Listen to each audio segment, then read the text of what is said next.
तो आज जो हम क्वेश्चन करने वाले हैं वो स्क्वायर के और रेक्टेंगल के रहेंगे। ठीक है, इससे पहले हम क्वेश्चन करें आपको मैं कुछ फॉर्मूले बता देता हूँ जो आपको ध्यान में रखने हैं। सबसे पहले एरिया, एरिया किसका? स्क्वायर का एरिया क्या होता है? A square. मतलब जो साइड होती है उसका 2 बार गुना होता है। ठीक है, अब और एक फॉर्मूला बताता हूँ मैं आपको जो याद रखना है। ठीक है, ए प्लस बी का होल स्क्वायर, ये क्या होता है? A square plus b square plus 2ab। आपने इसको याद रखना है। ठीक है, अब आपके स्क्रीन पे एक क्वेश्चन है, आप इसको पढ़ो और वीडियो पॉज करके ट्राई करो। ठीक है, अब हम इसको ट्राई करते हैं। तो इसमें क्या दे रखा है आपको? इसमें दे रखा है कि एक कोई फील्ड है, एक प्लॉट है जिसका जो एरिया है, ठीक है, वो है 6561 मीटर स्क्वायर। ठीक है, और हमसे पूछा है कि इसका डायगोनल निकालना है। आपने इसका विकर्ण निकालना है। ठीक है, एक ऐसा प्लॉट है और ये जो है स्क्वायर प्लॉट है। ठीक है, गिवन है क्वेश्चन में। हमें इसका क्या दे रखा है? एरिया दे रखा है। हमको इसका डायगोनल निकालना है। ये वाली लेंथ निकालनी है, ये वाली या ये वाली, क्योंकि स्क्वायर में दोनों डायगोनल इक्वल होते हैं, तो हमको ये डायगोनल की लेंथ निकालनी है। ठीक है, तो कैसे निकालेंगे? हमको पता है स्क्वायर का एरिया क्या होता है। मान लो ये साइड ए है, ये साइड ए, तो एरिया क्या होता है? ए स्क्वायर, और गिवन है ये। अब ए निकालने के लिए हमको इसका क्या करना पड़ेगा? Under root. ठीक है, तो अगर आपको अंडर रूट नहीं निकालना आता तो हम उसको देखेंगे अभी। ये कुछ डिवाइड के तरह ही होता है लेकिन थोड़ा सा अलग होता है। यहाँ पर लिखेंगे टर्म्स जिसका निकालना है। ठीक है, अब किससे हम इसको डिवाइड करेंगे वो देखेंगे। तो सबसे पहले अगर जैसे इवन नंबर टर्म है, 4 टर्म्स है यहाँ पर, 1 2 3 4, तो इसको हम कैसे ग्रुप बनाएंगे? इसके 2 और 2 का ग्रुप। ठीक है, अगर ऐसे 3 टर्म्स होती तो पहले का ग्रुप अलग बनता और 2 का अलग बनता। ठीक है, अभी देखते हैं इसके ऊपर। तो अब हम किससे इसको डिवाइड करेंगे? तो हमको ऐसा नंबर देखना है जिसका जो स्क्वायर है इसके इक्वल या इससे कम हो। जैसे 5 का स्क्वायर क्या होता है? 25, 4 का 16। वैसे ऐसा कौन सा नंबर है जिसका स्क्वायर 65 के पास हो? 8 का होता है 64। ठीक है, तो 8 का 8 से मल्टीप्लाई करेंगे तो यहाँ पर 64 आएगा। ठीक है, तो माइनस करके 1, फिर ये पूरा ग्रुप ही नीचे आएगा। ठीक है, 61। यहाँ पर 8 नहीं आएगा क्योंकि हम इसमें क्या निकाल रहे हैं? Under root. तो यहाँ पर क्या आता है? यहाँ पर इन दोनों टर्म को प्लस कर देते हैं। 8 और 8 कितना हो गया? 16। ठीक है, अब 16 के आगे यहाँ पर कुछ ऐसा टर्म आएगी जिससे मल्टीप्लाई करना है और यहाँ पर वो टर्म लिखेंगे हम। जैसे 161 है, ठीक है, तो उसका 1 से ही मल्टीप्लाई करेंगे तो यहाँ पर ये आ गया। अगर यहाँ कुछ और होता तो यहाँ पर हमें अगर 2 लिखना था तो 2 से ही मल्टीप्लाई भी करना पड़ना था। 3 होता तो 3 से ही, 4 होता 4 से। इस प्रकार से यहाँ चलता है। ठीक है, लेकिन हमको 1 की ही जरूरत थी और ये बन गया और हमारे पास आ गया वैल्यू 81। तो ये किसका अंडर रूट क्या है? 81। ठीक है, अब मैं आपको एक चीज़ और दिखा देता हूँ कि जैसे मान लो ये एक रेक्टेंगल है, ये एक ट्राइंगल है। ठीक है, राइट एंगल ट्राइंगल। अगर मान लो इसकी लेंथ ए है और इसकी लेंथ ए है, ठीक है, तो जो इनका हाइपोटेन्यूज है इस ट्राइंगल का, उसकी वैल्यू होती है ए अंडर रूट 2। ठीक है, तो यहाँ पर ध्यान से देखो, जैसे ये स्क्वायर है ना, ठीक है, इसका ये जो बीच का एक डायगोनल है वो भी तो इसी से मैच हो रहा है। ठीक है, तो अगर यहाँ पर जब हमने 81 वैल्यू निकाली, ठीक है, तो ये 81 और 81 जो वैल्यू निकाली, तो इसका जो डायगोनल है इसकी वैल्यू क्या होगी? 81 अंडर रूट 2। जैसे ए है तो ए अंडर रूट 2, वैसे 81 तो क्या वैल्यू आ गई डी की 81√2। यही इसका आंसर है। ठीक है, अब एक क्वेश्चन और करते हैं। इस क्वेश्चन को देखो और समझो कि क्या बोल रहे हैं। अब इसमें क्या दे रखा है मेरे को, यहाँ पर दे रखा है हमें स्क्वायर दे रखा है। स्क्वायर का क्या एरिया दे रखा है, एक वर्ग है जिसका एरिया दे रखा है। क्या एरिया दे रखा है 16x² प्लस 16x प्लस 4। अगर कभी ऐसा हो कि आपको कुछ इस प्रकार से वैल्यू दे रखी हो, ठीक है, तो उसके बहुत ज़्यादा चांस होंगे कि वो आपको बोलेगा कि इस चीज़ में उसको कन्वर्ट करो। ठीक है, जैसे हम इसमें देखते हैं अभी। इसको हम ऐसा लिख सकते हैं 4x का स्क्वायर, क्योंकि 4x का स्क्वायर करूँगा तो मैं 4 का 16 बनेगा, x का x² बनेगा। ठीक है, 4 को कैसे लिख सकते हो हम 2 का स्क्वायर, और जो 16 है इसको हम ऐसे लिखते हैं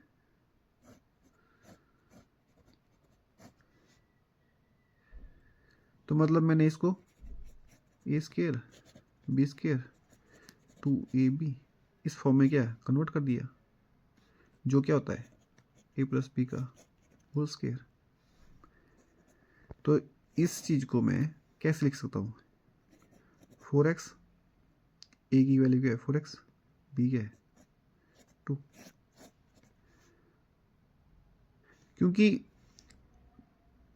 एरिया का जो स्क्वायर होता है, जो स्क्वायर का एरिया होता है वो होता है a², मतलब कुछ ऐसी वैल्यू है जो 2 बार है, तो यही है वो वैल्यू। इसलिए मेरे को इसमें इस प्रकार से लिखना पड़ा 4x प्लस 2 का स्क्वायर 2 बार ही है। ठीक है, लेकिन इन्होंने क्या पूछा हमसे पेरीमीटर। अगर ये एरिया आ गया तो साइड क्या आ जाएगी 4x प्लस 2। ठीक है, मान लो स्क्वायर है ना, एक साइड की वैल्यू ये है तो पेरीमीटर क्या होता है सभी साइड को क्या है प्लस करेंगे 4 इंटू ए, मतलब ये वाली वैल्यू।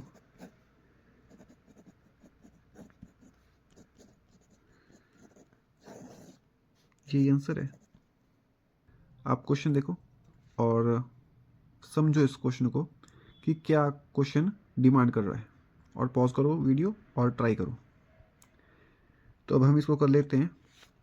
इन्होंने पूछा है डायगोनल, डायगोनल पूछा है इन्होंने,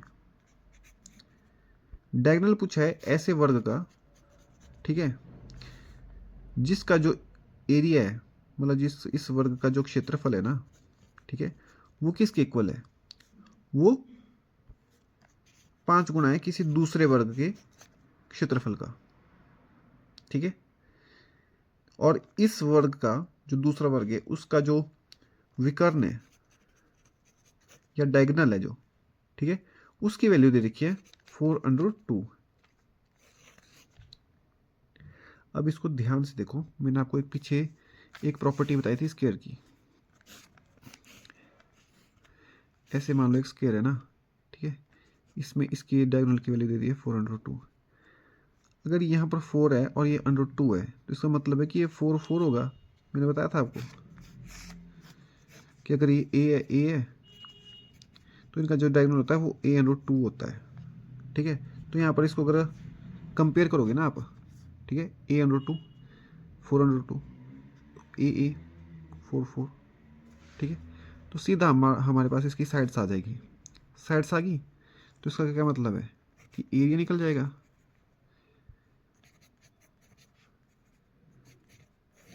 सिक्सटीन, ये क्या है, ये इस वाले वर्ग का एरिया निकला, लेकिन हमें पूछा है इस वाले चीज़ का, दूसरे वर्ग का जो बड़ा वाला है।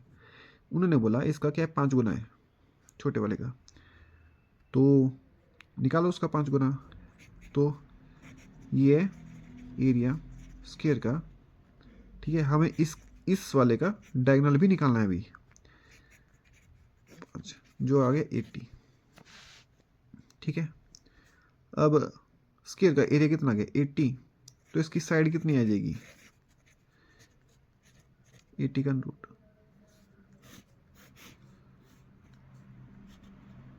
80 रूट 80 रूट 80 रूट 80। अब हमें पूछा है इसका ये चीज़, एक्स लिख दिया मैंने, डायगोनल निकालना है हमें। ठीक है, कैसे निकालेंगे इसको? राइट एंगल ट्रायंगल को देखो, ठीक है, दो चीज़ें हैं हमारे पास, तो हम इस पे पाइथागोरस लगाएंगे तो हमारे पास क्या आएगा, रूट 80 का स्क्वायर प्लस ये एक्स है। ठीक है, ये था ना हाइपोटेन्यूज का स्क्वायर, परपेंडिकुलर का स्क्वायर, बेस का स्क्वायर, मतलब कि कर्ण का स्क्वायर क्या के इसके इक्वल होता है लंब के स्क्वायर के, और उसमें जमा करते हैं आधार का स्क्वायर। ठीक है, तो ये क्या बन गया, इसको ओपन करोगे तो हमारे पास आ जाएगा 80 प्लस 80 160। 160 का क्या निकालना पड़ेगा, अंडर। ठीक है, और 160 का पूरा अंडर रूट नहीं निकलता है।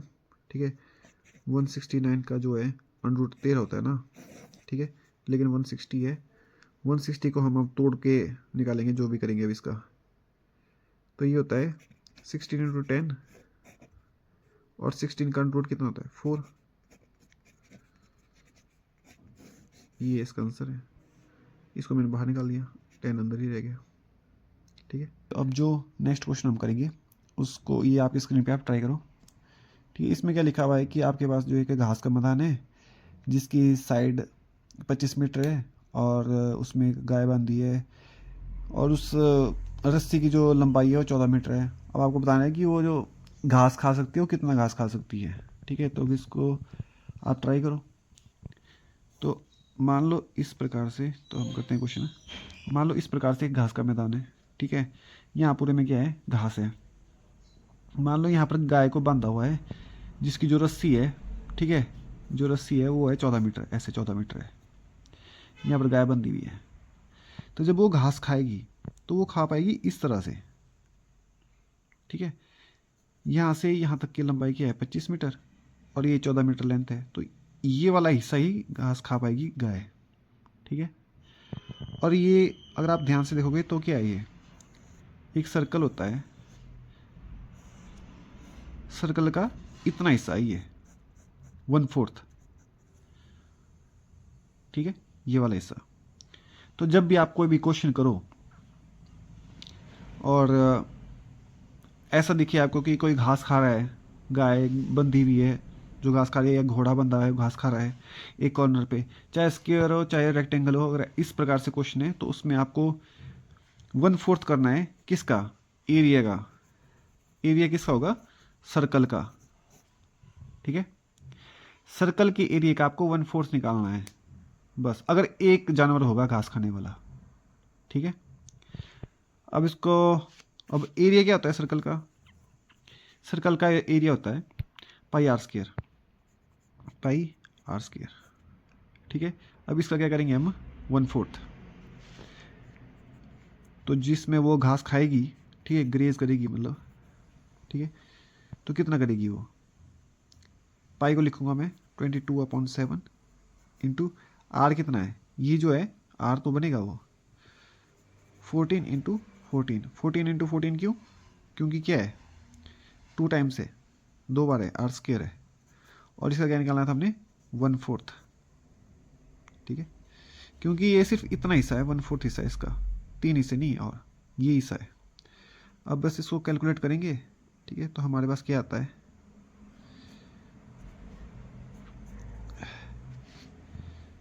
ये आया हमारे पास, बस इसको मल्टीप्लाई करो, जो भी वैल्यू आएगी हमारे पास,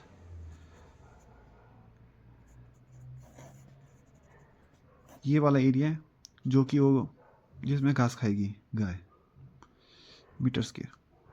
ठीक है, अब एक और सिमिलर सा क्वेश्चन करते हैं इसी से, कि इस क्वेश्चन में देखो, इसमें क्या लिखा है कि जो 4 घोड़े हैं 4 अलग अलग कॉर्नर पे हैं। ठीक है, लेकिन जो उनकी रस्सी है ना वो सेंटर में टच कर रही है। ठीक है, 63 मीटर उनकी लेंथ है साइड की, और वो सेंटर में टच कर रही है उनकी रस्सियाँ आपस में, और इसमें जो लास्ट लाइन लिखी है कि वो एरिया निकालना है जिसमें वो घास नहीं खा सकते हैं। अब इसको कैसे करेंगे हम? पहले इसको इमेजिन करते हैं कि पूछ क्या रहा है ये। मान लो इस तरह से एक वर्ग है, मतलब घास का मैदान है, 63 मीटर इस ऐसे और 63 मीटर भी लेंथ वाइज है। अब इन्होंने बोला कि यहाँ 4 जगह है, घोड़े बांधे हुए हैं, ठीक है, और उनकी रस्सियाँ आपस में ऐसे यहाँ से इतनी है और यहाँ से इतनी, मतलब टच कर रही है आपस में ये, ठीक है। तो मतलब ये इस प्रकार से घास खाया हुआ है, ये ऐसे, ये ऐसे टच हो रही है यहाँ पर, ठीक है। तो अगर हाफ है ना, तो इसकी रस्सी की रोप की लेंथ कितनी होगी? यही बनेगी ना रोप की लेंथ, क्योंकि हाफ है, 63 का हाफ, और जो रोप की लेंथ होगी वही आर होगा, रेडियस भी वही होगा, ठीक है। हमको पूछा है कि ये जो हिस्सा है ना, यहां पर ये पहुंच नहीं पाएंगे, इसका एरिया निकालना है। तो इसका एरिया कैसे निकालेंगे हम? सबसे पहले हमें इस पूरे, ये जो पूरा है इसका एरिया निकालना पड़ेगा, ठीक है, जिसमें से हम माइनस करेंगे ये एरिया। जब ये चीज माइनस कर देंगे तो हमारे पास सिर्फ ये बचेगा फिर, ठीक है। और वो पूछा इन्होंने, और ये जो है ये कितना होता था? ये 1/4 होता था, ये 1/4 एरिया है सर्कल का, और ऐसे कितने पार्ट है? 1 2 3 4, 4 पार्ट है। तो ये क्या बन गया? इंटू 4, मतलब ये क्या पूरा एक सर्कल ही बन गया, ठीक है। जैसे एक 1/4 हिस्सा ये है इस प्रकार से, वैसा एक हिस्सा ये भी है ऐसे ऐसे, और ये पूरा सर्कल ही बन गया जिसका एरिया क्या होता है? पाई आर स्क्वायर, ठीक है। बस अब वैल्यू पुट करेंगे और देखते क्या आता है। सबसे पहले इसका एरिया निकालना पड़ेगा,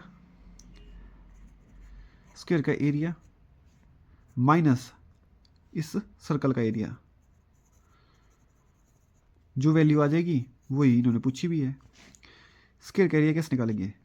63 इंटू 63 माइनस सर्कल का area pi r square, r की वैल्यू कितनी है? 63.2। 2 बार क्यों लिखा? क्योंकि स्क्वायर है।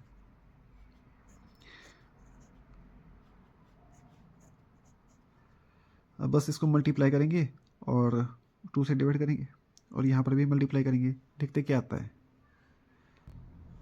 तो जब आप इसको मल्टीप्लाई करोगे तो आपके पास ये वैल्यू आएगी, और जब इसको कैलकुलेट करेंगे तो ये वैल्यू आएगी, ठीक है। अब जो 2 से डिवाइड करेंगे, ठीक है, तो हमारे पास क्या आ जाएगा?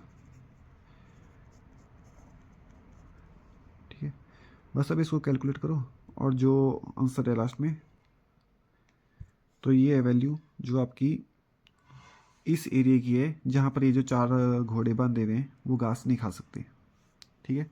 तो अब आपको पूरा क्वेश्चन पढ़ना है, लास्ट में देखना है कि आपसे पूछा क्या है, घास खा सकते हैं वो वाला एरिया पूछा है कि घास नहीं खा सकते वो वाला एरिया पूछा है, ठीक है। अब नेक्स्ट क्वेश्चन करते हैं। इस क्वेश्चन में क्या बोला है इन्होंने? इस क्वेश्चन में बोला कि ये जो घर है ना, इसकी जो विड्थ है, चौड़ाई है, वो 4/5 है लेंथ की। पहले तो वही लिख देंगे हम, जो इन्होंने बोला है विड्थ क्या है? 4/5 है लेंथ की, ठीक है। मतलब चलो पहले पूरा लिख लेते हैं जो जो चीज़ दी हैं, और जो फ्लोर का एरिया है ना वो भी दे रखा है उन्होंने 500 मीटर स्क्वायर, ठीक है। और पूछा क्या है इन्होंने? डिफरेंस पूछा है, मतलब कि लेंथ और विड्थ को जब माइनस करोगे तो क्या वैल्यू आएगी आपके पास, ये पूछा है इन्होंने, ठीक है। तो सबसे पहले आपको चीज़ें लिखनी पड़ेगी इस तरह से जब आप क्वेश्चन पढ़ोगे, ठीक है। अब इस चीज़ को सिंप्लीफाई करेंगे तो क्या आएगा हमारे पास? W/L, W ये नीचे आ जाएगा L, तो ये आ जाएगा 4/5, क्योंकि यहाँ मल्टीप्लिकेशन में है, यहाँ नीचे जाएगा डिवाइड में जाएगा। तो इससे क्या पता लगेगा? इससे क्या मिला हमें? इससे मिला हमें W=4, L=5, ठीक है। और फ्लोर का जो एरिया है 500 है दिया हुआ, ठीक है। तो अब इसको पुट करेंगे वैल्यू, और यहाँ पर ना इसको x मान के चलना साथ में, ऐसे नहीं मतलब कि सीधे कर रहे तो x है यहाँ पर, ठीक है, क्योंकि ये डिवाइड करके मतलब इनका जो रेशियो है वो 4/5 आ रहा है, मतलब इनके साथ कुछ और टर्म भी है। ठीक है, सिर्फ 4 और 5 नहीं है, ये कुछ है इसके साथ टर्म और भी जो हमें निकालनी है। अब फ्लोर का एरिया है वो दिया है 500, और हमें क्या पता है कि एक रेक्टेंगल होगा ना, उसका एरिया क्या होता है, लेंथ और ब्रेड्थ का मल्टीप्लिकेशन है। और ये वैल्यू दे भी रखी है हमें, ठीक है 500। अब इसकी वैल्यू पुट करो तो क्या आया हमारे पास, 4x into 5x equal to 500। तो ये कितना आ गया,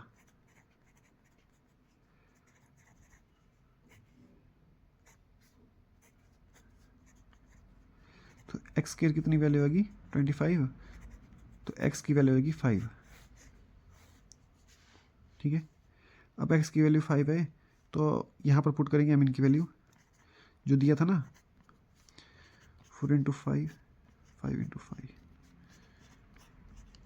अब बाई इनकी एक्चुअल वैल्यू, लेंथ 25 मीटर है और विड्थ क्या है 20 मीटर है। ठीक है, अब इन्होंने पूछा क्या है कि लेंथ और विड्थ में कितना डिफरेंस है।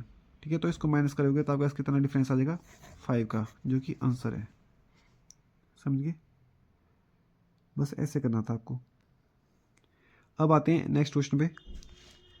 नेक्स्ट क्वेश्चन देखो, इसमें आपको क्या पूछा हुआ है, आपके पास लेंथ भी दे रखी है, विड्थ भी दे रखी है आपके पास, मतलब कि लंबाई भी दे रखी है आपको, और चौड़ाई भी दे रखी है। अब आपने उस घर में ना है, उस घर में क्या करना है आपको कि पत्थर बिछाने हैं। ठीक है, और जो मिस्त्री हैं वो कितना रुपए मांग रहे हैं, वो 800 रुपये मांग रहे हैं 1 मीटर स्क्वायर के। ठीक है, तो कैसे करोगे आप, पहले आपको एरिया निकालना पड़ेगा।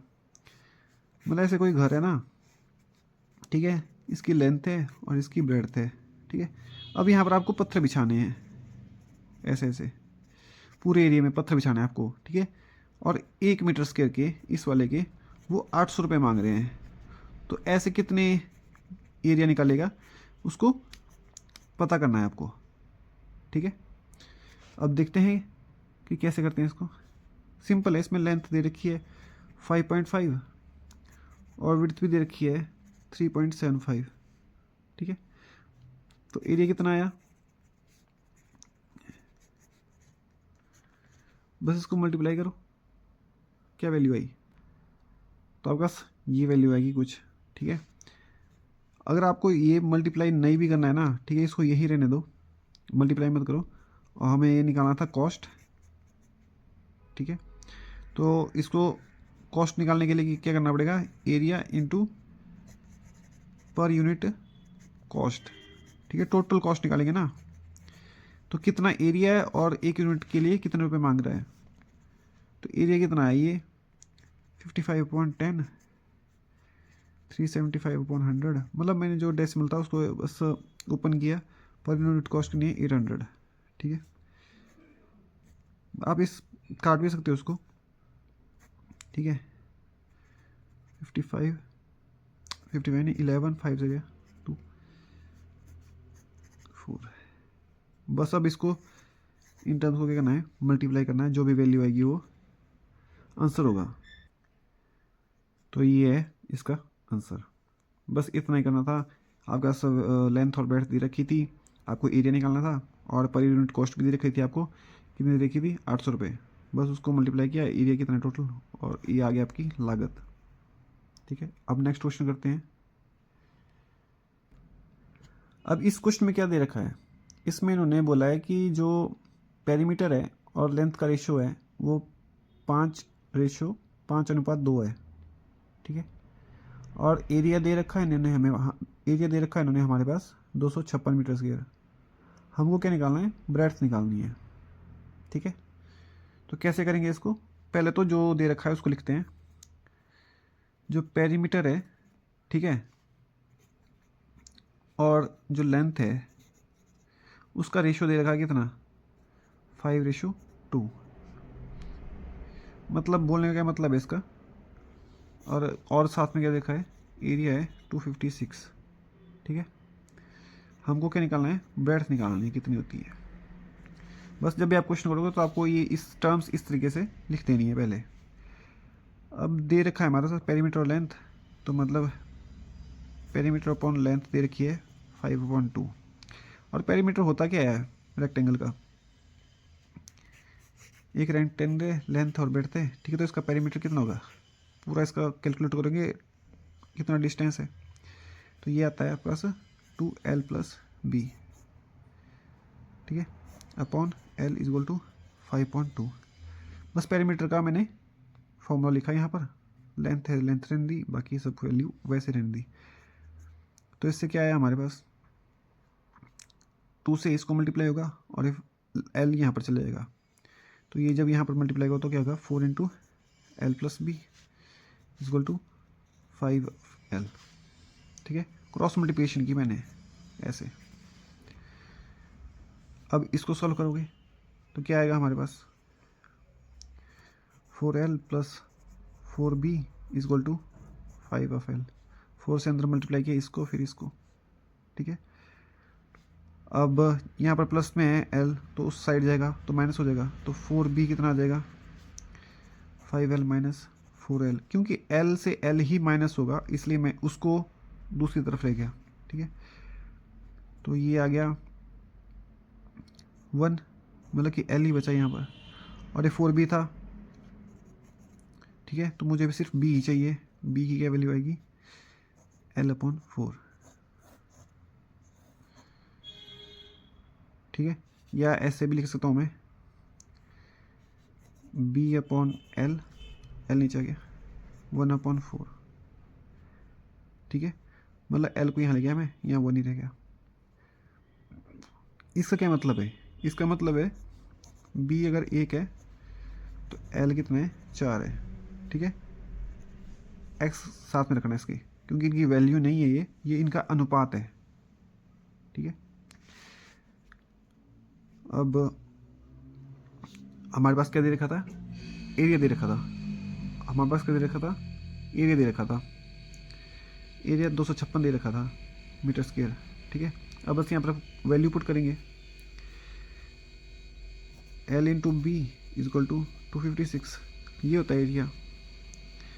और L और B की वैल्यू कितनी है, की वैल्यू क्या है, मल्टीप्लाई करो इनको, 4x × x = 256, तो ये कितना आ गया 4x² = 256, x² की वैल्यू कितनी आ गई 256/4, 4 नीचे जाएगा। अब इसको कैंसिल आउट करेंगे तो क्या आएगा हमारे पास,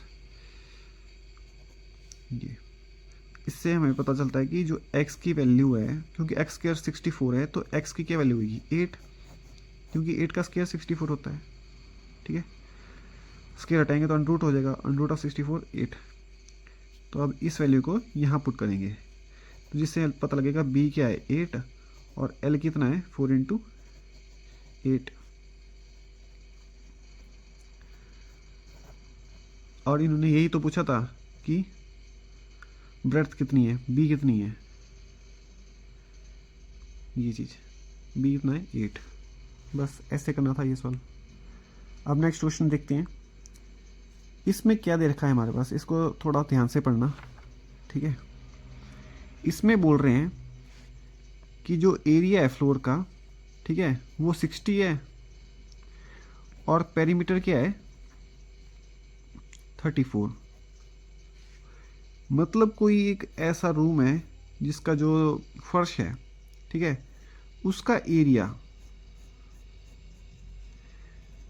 60 मीटर स्क्वायर है, ठीक है, और इसका जो पेरीमीटर है सिर्फ बाहर का जो लेंथ है वो 34 मीटर है, ठीक है।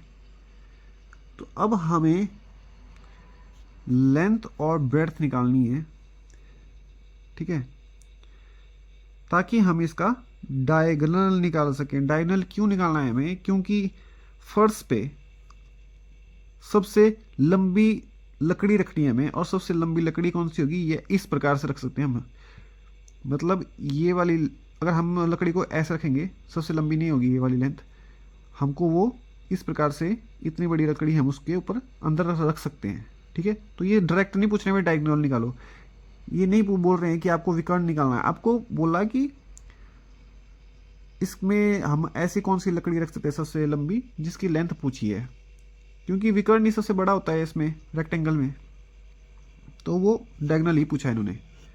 तो कैसे निकालेंगे हम इसको, ठीक है। अब लेंथ इंटू ब्रेड्थ होता है एरिया, ठीक है, और ये दे रखा है 60। ऐसे दो नंबर्स जिनको मल्टीप्लाई करके 60 आ रहा है, ठीक है, कौन से दो नंबर होते हैं? 10 इंटू 6, 10 इंटू 6 क्या होगा? 60। और क्या होता है? 15 इंटू 4, ठीक है, और क्या होता है? ये नंबर्स हैं जिनको मल्टीप्लाई करके 60 आ रहा है, ठीक है। और पेरीमीटर भी बोला है इन्होंने। पेरीमीटर क्या होता है? उस पूरे की, यहां से लेकर पूरे की लेंथ कितनी होती है? तो पेरीमीटर होता है क्या? 2L plus 2B equal to 34, मतलब L plus B equal to 34, L plus B equal to 2 नीचे आएगा 34/2 17। अब ये देखो हमारे पास क्या आ गया, मजेदार क्वेश्चन है, ठीक है। हम कुछ अलग तरीके से करने वाले हैं इस क्वेश्चन को।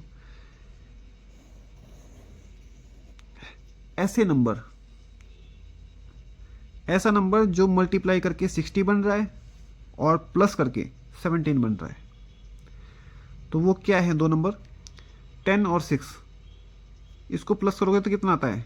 16। तो हमको क्या चाहिए? 17। तो ये दो नंबर वो नहीं है। 15 इंटू 4, 15 चौके 60, 60 तो बन रहा है, लेकिन 15 और 4 को जब गुणा कर रहे हैं, जमा कर रहे हैं, तो हमारे पास कितना आ रहा है? 19। तो ये भी वो नंबर नहीं है, क्योंकि हमें 17 चाहिए। अब है 12 और 5, 12 इंटू 5 60, और इनको प्लस करके कितना आ रहा है? 17। तो वो दो नंबर ये हैं, 12 और 5, ठीक है। तो लेंथ आ गई 12 और इसकी चौड़ाई कितनी आ गई? 5, ठीक है। अब हमें क्या निकालना है? सिर्फ डायगोनल। कैसे निकालेंगे? पाइथागोरस लगाएंगे। ये 12 और 5, इसको कैसे निकालेंगे? 12 का स्क्वायर जमा 5 का स्क्वायर, डी हो गया।